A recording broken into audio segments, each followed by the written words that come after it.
there Your Honor, para mapag-usapan. is it your position that all of the proposed increases in the committee report were given by the agencies themselves? Halos lahat po. No. Halos lahat. All or not all? Halos lahat. What Halos about lahat. those that did not come from the agency? Kanino po nanggaling? Sino po ang proponent nun?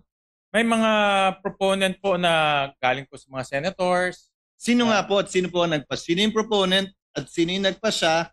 Dahil yun po ang gagawin natin ngayon sa plenaryo, hindi po ba? It's an extraordinary budget with extraordinary problems. So dapat extraordinary din yung solution. So ang problema, ipapakita natin sa tao yung maliliit natin amendments at kung sino nagpropose nito at kung tatanggapin o hindi. Pero yung kalalaking amendments, hindi nating i-reveal sa tao kung sino ang nag-propose. Actually ho, yung technical working group, dun ho natin pinag-usapan itong mga amendments. Inipon-ipon ho namin yung mga amendments, inipon-ipon ho namin mga recommendations. Marami ho tayong mga senador na nagpadala po ng kanilang mga recommendations. So doon namin inipon-ipon po yung mga amendments. And that's not a problem, Mr. President, if the committee met afterwards for the committee amendments. Kasi even if you look at the rules, amendment comes after the debate is closed.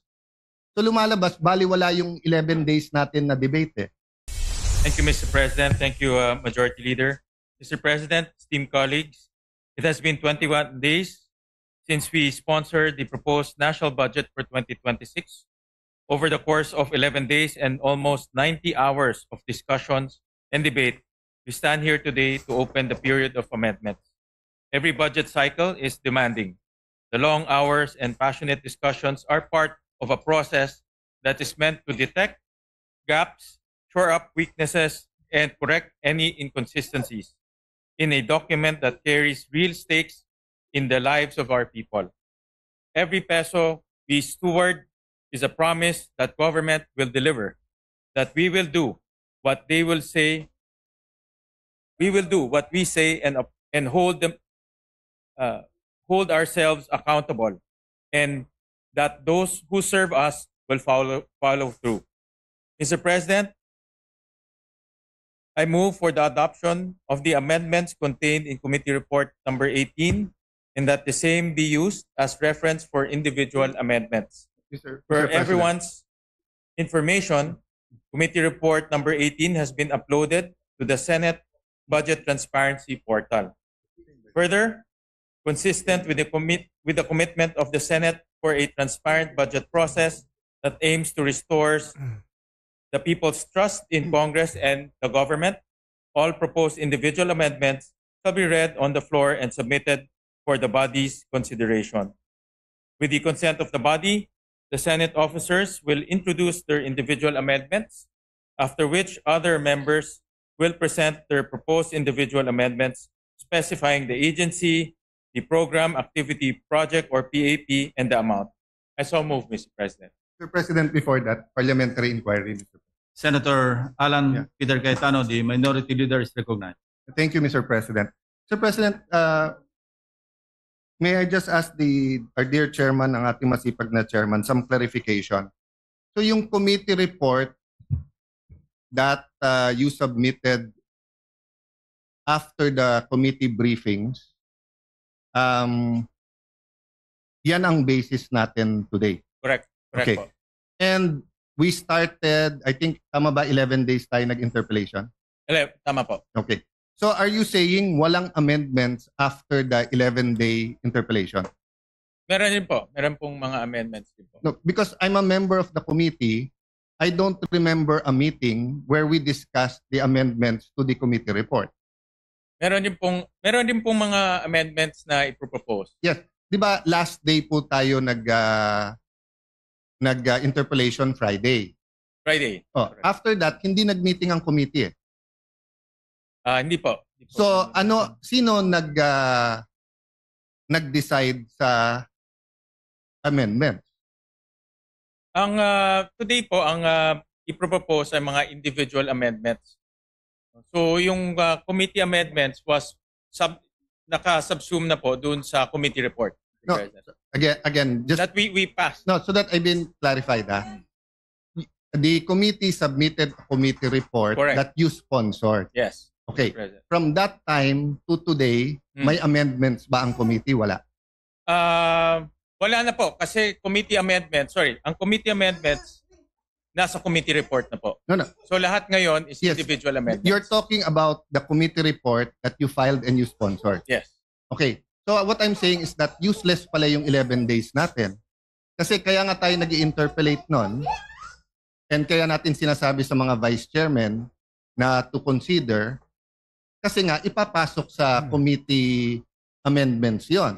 Actually, So are we saying that exactly etong binigay nyo na summary plus the soft copy? I understand the soft copy kasi kung titingnan mo yung mga libro, ang kakapal nun. And of course, I congratulate you for that innovation and I heard you got a lot of students, you, di ba, nag-AI and hinimay nyo yung budget. But I'm saying is that kaya tayo nag-interpellation para nga yung committee ma-present sa buong 24 and based sa interpellation, pagtingin ng committee tama, magko-committee amendment. Yes. Pero if you're saying no committee amendments, does that mean that none of our interpellation hit the spot? actually ang committee amendments po came in the form of the committee report. No, Yun po Mr. yung Chairman. aming sinamit. No, the committee report was your amendments to the GAB. Yes, tama ho. Yes. So what we're talking about here today, the committee amendments, is the amendments to the committee report. Yung amendments po to the committee report will come in the form of individual amendments. Yes. So I'm Yes. clarifying. So there is no committee Wala po. amendments. Wala po. Kasi Yes, so yung committee report po is the committee amendments. So if there's no committee amendments, that means that none of our interpellation hit the spot. Because if many of the vice chairmen, even the chairman, when we were making the recommendations, halimbawa sa akin, dun sa anti-stunting, was saying, yes, we'll look into it and everything. So kung walang committee amendments ngayon, that means we went through the process, the 11 days, but we weren't really talking about. And there was no committee meeting to discuss nga na walang committee Actually po, amendments. ang process, the committee report is the committee amendments. Kasi in-amend ho ng committee yung General Appropriations Bill. So any succeeding amendments will come in the form of individual amendments. Let me correct that, Mr. President, and you correct me if I'm wrong, no? In local bills regarding taxes and appropriation bills, we have to wait for the House of Representatives. So based on their bill, you have a committee hearings, in this case briefing para hindi tayo mahuli, you submit a committee report. But when you submit the committee report, may period of interpellation. After the period of interpellation, period of amendments. So dun sa period of amendments, meron pong committee amendments kung nakita yung committee yung point ng individual members. So unlike an ordinary bill, we have the Senate version. So hindi nyo ina-amend yung sa House. Kasi Senate version kaagad eh. So yes, you're correct that this summary here amended the House version, the GAB. But it did not amend your committee report.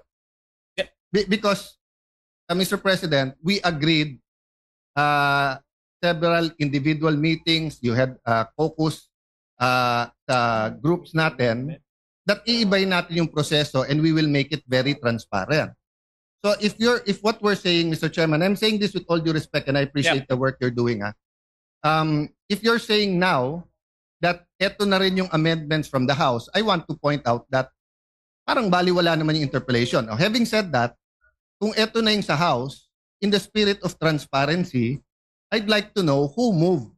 So for example, no, sa Department of Education, it's good na dagdagan ng 78 billion. Sinong nag-propose nito? But for example, sa state universities, 9B lang. E punong-puno. At saka yung iba per unit napakababa. So hindi maka-keep up yung state universities. If you look at DNR, nabawasan ang budget ng DNR. That's part of why binabaha tayo. It's not only flood control.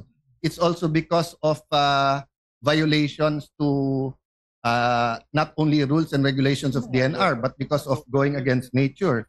If you look at DPWH from 880, naging 624 sa House, binawasan pa natin ng 55, when all the economists are telling us that yung fastest at best sa ating ekonomiya ay infrastructure.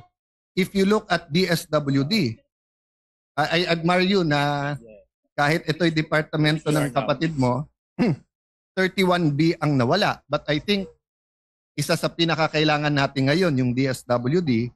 So I can go on and on, Mr. President. But if we're going to say full transparency at eto na yung committee work, wouldn't it be fair that malaman natin? Kasi like ako, ni isa dito, wala akong amendment. Ni isa dito. But I'm a member of all the committees and subcommittee. But no one ever, I was invited to all the briefings, but I was never invited to make the amendments here. So I was thinking, may committee amendments ngayon, and then we can discuss it and vote on it. Diba? Actually, ang nangyari pong process ay because this is a revenue measure, so it emanated from the lower house. At nagkaroon ho tayo ng mga budget briefings, and then nagpadala ho tayo ng notice to everyone in writing that a technical working group will be formed. And may mga senators na nagpadala ng mga amendments nila. Yung mga staff rin ng mga senators were also there para mag-share nung kanilang mga inputs kung gusto nilang mag-amend. And then at the same time, the vice chairman also submitted their committee reports, yung subcommittee reports.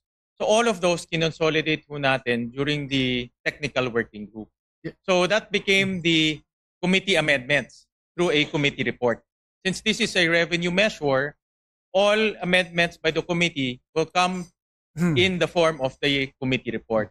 So the succeeding, itong pong ginawa natin naman sa plenary, kung meron pang mga iba pang amendments, it will come in the form of individual amendments. Let me clarify, Mr. President. It's an appropriation bill. Yes. So, sorry, it's an yes. appropriation bill. So Sorry. the same, kasi chairman ka rin ng Ways and Means. So the same process, Tama, Mr. tama, Chairman. Okay. That's But the thing an is, appropriation bill. you're talking about the amendment from the GAB, not the amendment from the committee report. And if so be it. Kung yun po ang pleasure ng majority at yun ang proseso. But 'di ba, sabi nga po, you cannot be half a gangster. You're either a gangster or not, 'di ba? You cannot be half a person who believes in values, 'di ba? You believe in it or not. So either we believe in transparency or not. So if we're going to ask members now to propose their individual, maliliit yun eh. So hindi ba dapat malaman natin kung sino ang nag-propose ng mga to at ang proseso ng pag-a-approve nito? Diba? So kung meron dito may advocacy na itaas yung intelligence fund ng ganitong agency, o kung justified yun, okay. Kung meron dito ang gusto itaas ang per day na pagkain ng preso, maganda din naman yon, di ba? So dapat alam natin kung sino yon. Kung meron dito, sinabi DepEd hindi dapat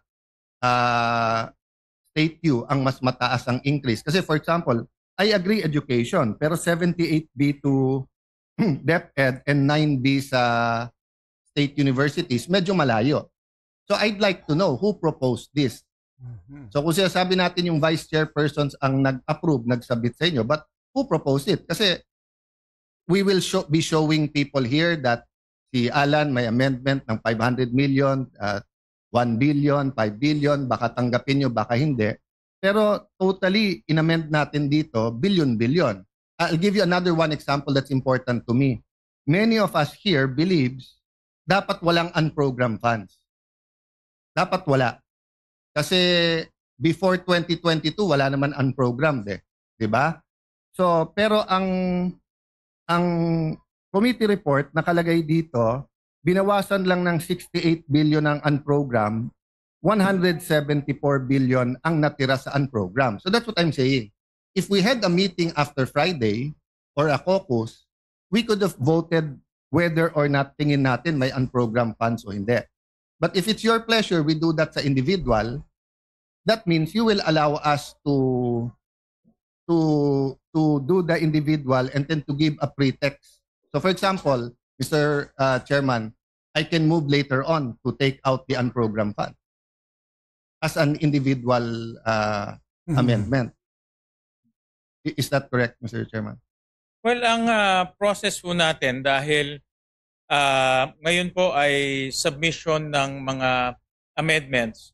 So the committee will welcome yung mga individual amendments sa mga members natin. Last point, Mr. President, because I don't want to belabor. What I'm saying is that it's an extraordinary budget with extraordinary problems. So dapat extraordinary din yung solution. So ang problema, ipapakita natin sa tao yung maliliit natin amendments at kung sino nagpropose nito at kung tatanggapin o hindi. Pero yung kalalaking amendments, hindi nating i-reveal sa tao kung sino ang nag-propose. Actually ho, yung technical working group, dun ho natin pinag-usapan itong mga amendments. Inipon-ipon ho namin yung mga amendments, inipon-ipon ho namin mga recommendations. Marami ho tayong mga senador na nagpadala po ng kanilang mga recommendations. So doon namin inipon-ipon po yung mga amendments. And that's not a problem, Mr. President, if the committee met afterwards for the committee amendments. Kasi even if you look at the rules, amendment comes after the debate is closed. So lumalabas, baliwala yung 11 days natin na debate eh.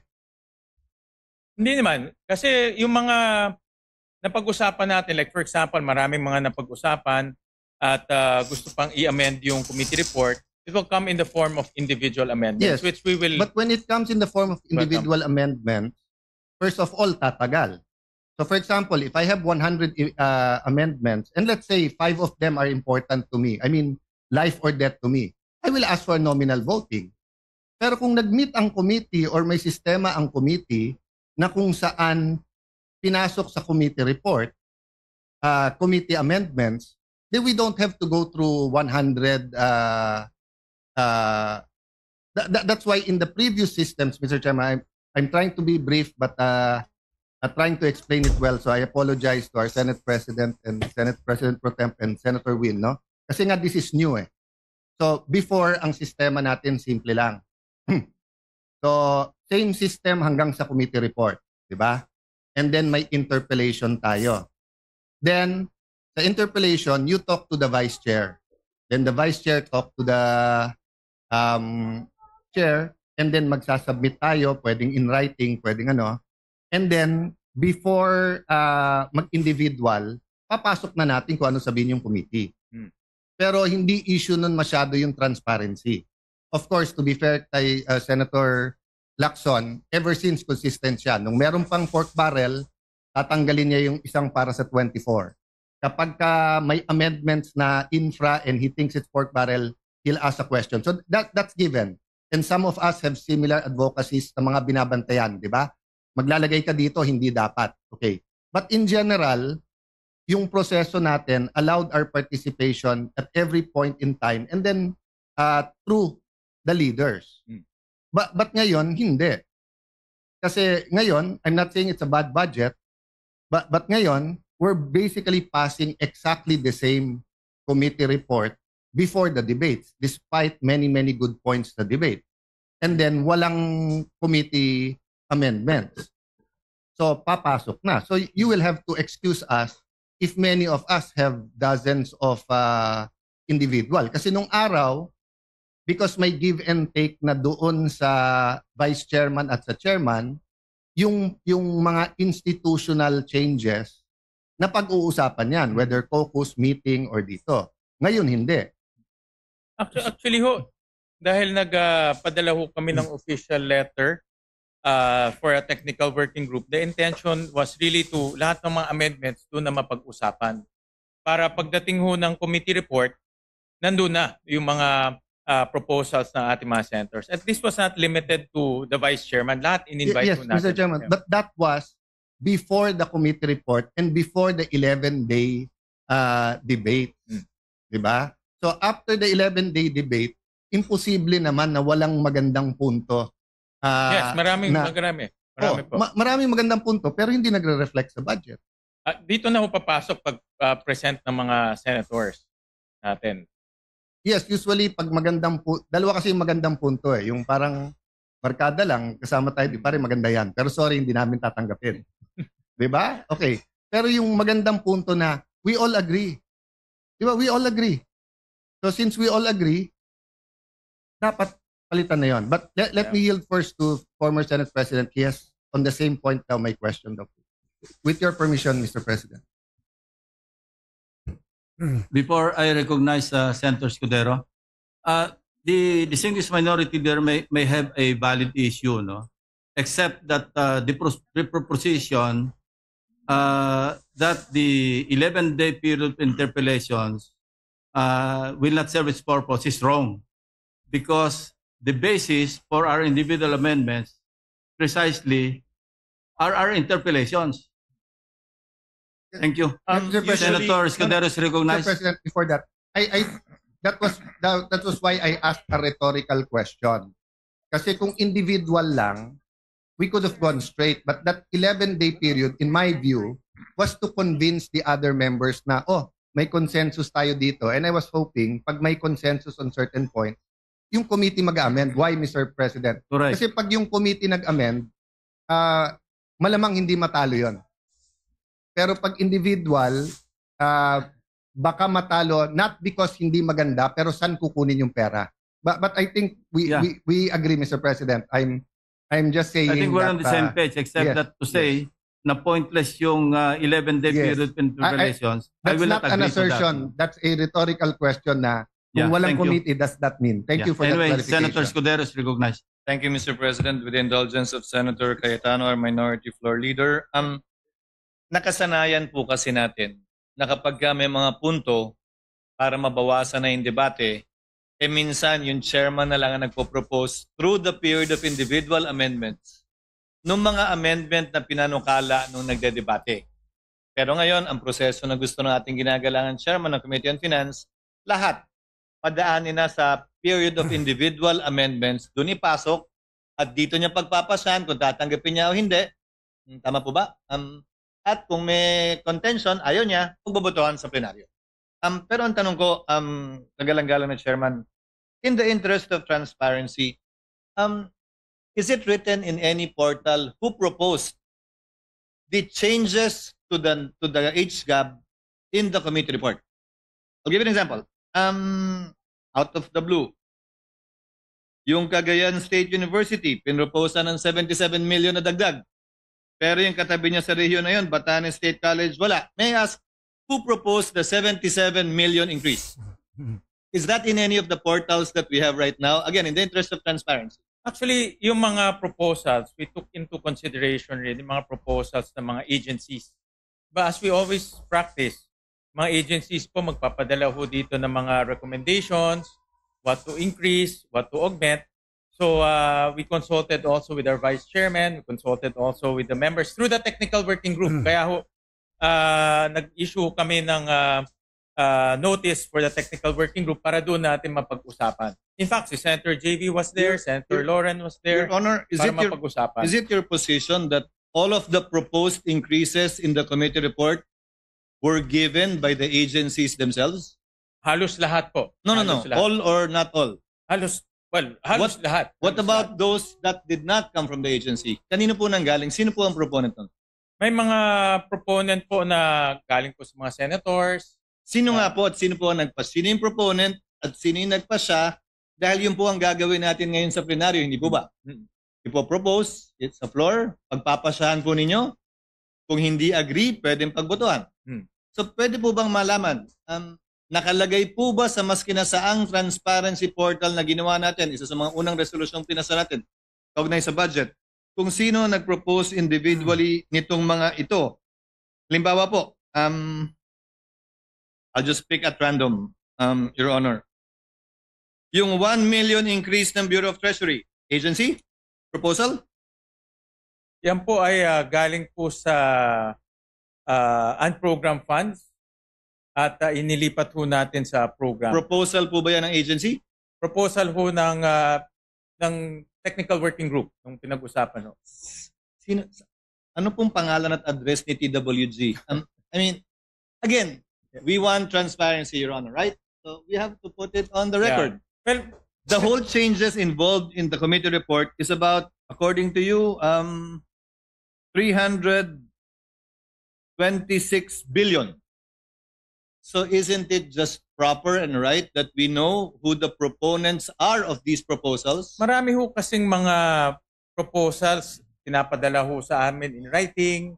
In iba ho ay tinatry ho natin ma-accommodate by finding sources. So lahat naman ho yan in writing pinapadala ho Mr. Chairman, ulitin ko po ulit. Mr. President, I'm sorry. Wala naman pong problema eh. Ang tanong ko po, nakasulat po ba yan sa mas kinasaang transparency portal na nilabas ninyo kung kanino nang galing yung mga proposal na nilagay sa committee report ng Committee on Finance at sino po yung nag-approve? Hindi po pwedeng, alam mo yun, komite, Nakuha po. Opo. So again, at random, I presume the increase in the I'm choosing at random, Your Honor, really. The increase in the office of the president. Same agency proposal? Or Agency proposal ho yan. the increase in the OVP? The restoration ho yan sa NEP. In-store ho natin So sa who NEP. proposed that? Did the agency propose that?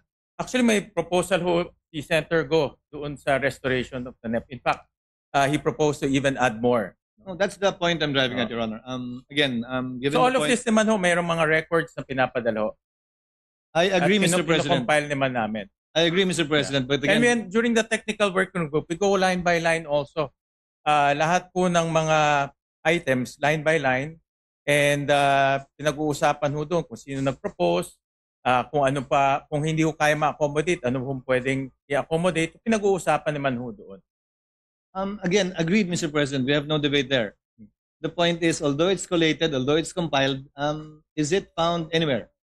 It's in, hindi ho namin in-upload sa portal. That is the question of His Honor. Yes. So it's not in any portal. But lahat ho yan ay may basis and recorded. Yes. Yes. I'm sure there is. I'm sure there is. Only that it's not in any portal. No, hindi ho. Pero lahat ho yan naman ay recorded. Just to cite a few more examples, which I'm sure are remembered by the good chairperson, yung in-increase po natin sa National Defense Agency proposal. Yes. In fact, 90 billion ho ang request ho nila. All program. Because yung Mayowa nila, na-exhaust na ho to 60 billion. Agency proposal through a executive session. I noticed po na yung adjusted NEP sa DPWH, tinanggal na yung flood control. Yes. And still there was change of 38 billion. That's an agency proposal too. Yes. May pinadala ho sila yung CMPD. But admittedly, the CMPD was applied across the board, which is admittedly also might have distortions in the pricing. I admit that. So it's by way of errata, in other words. Magpadala ho sila ng matrix ng CMPD. In fact, ang kanilang total computation is about 60 billion, but we couldn't find the 60 billion. Yung sa Philippine Coast Guard agency proposal, Your Honor? Yes, recommended by Senator JVR Cito. Kulang din yun kasi mas malaki yung... Yes, correct. Malaki yun. 200 plus billion ho yun. Recommended by the vice chairs. And also some senators also recommended During the Senator debates. Ba, maraming recommendation During even the like debates. the vice chairs. Yes, during the debates. I And also remember the that. technical working group. Doon ho sila nag-recommend. As a technical working group. I think just that, Mr. President, Your Honor. Again, for the interest of transparency, if you will be doing that with the individual, we might as well upload somewhere these amendments as contained in the committee report, which amounts to by far bigger amount. Again, amounting to about 326. Yes, Tama look, ba? take the suggestion of the former Senate President. Thank you, Mr. President. Thank you, Mr. President. Thank you, Your Honor. The Senate Just for President his is recognized. consideration.